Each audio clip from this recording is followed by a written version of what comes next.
Hello, welcome to Don't Pull the Chicken Switch 1.5 Minute Nugget. I'm your host, Kid Alowitz, checking in today from an actual triathlon here in Utah. You can see I've got my nice little tight spandex on, including my little number and everything. I'm actually doing a triathlon as we speak. Not the big one that I'm working on for next month, but this is an Olympic distance. It's up here in the high mountains of Utah at a reservoir called Echo Reservoir. Today's 1.5 minute nugget is called The Power of Double. And I'm going to try to pitch you on the fact that physiologically and psychologically, we literally can do twice what we think we can. Let me use this race as an example. So today's distance is an Olympic. So I began the day with about a 1 mile swim. In 1 month from now, I'm doing another Ironman.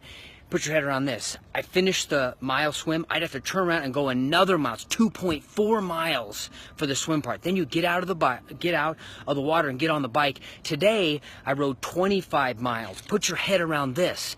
I would have to get back on my bike and ride almost another 100 miles to finish the bike part of the race for the Ironman in a month. I have to do that in a month. And then on the run part, the part I'm on right now, I'm almost done. Today's distance was a 10K, which is just over 6 miles. Put your head around this. I have to go another 20 miles after today's race in a month in order to be yet another Ironman. And what's fascinating is, as I thought about it, I'm running here, I would say almost unequivocally, every distance I've done, whether it's a small race, middle race, big race, whatever, it always, when I'm done with it, I always say to myself, man, I could not turn around and do that again, and yet I do. The Olympic, I've turned around and done that 8 different times to make a half Ironman. I've turned a half Ironman 3 times around to be a full Ironman. If you ask me 5 years before I decided to do the 100-mile foot race, I probably would have told you I don't think I could do it. And yet I did 6 of those 50s before then turning around and doing the full 100. So it's possible. It really just takes getting control of your physiological and psychological systems and embracing the suffering. And when you think about it, we all suffer. Some of us self-impose it. Often it's self-imposed, and then oftentimes it can be pervasive, meaning we choose to keep it alive. I choose to pervasively self-inflict these races again and again. I don't know why. It just feels good.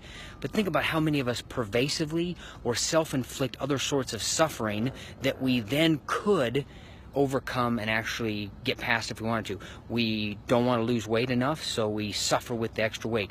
We don't exercise, and so we suffer with chronic problems. We don't want to address that tough conversation, so we suffer in a relationship. We don't get rid of that employee that just is causing cancer to the rest of the organization, so we suffer around it.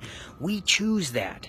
And what's crazy is that we physiologically, psychologically, we can do all sorts of crazy things. I never thought I could do some of these nutso things, and yet every time you program your brain, it happens. So I'm back to burn up the last couple miles of this race and see if I can do better. See you next time.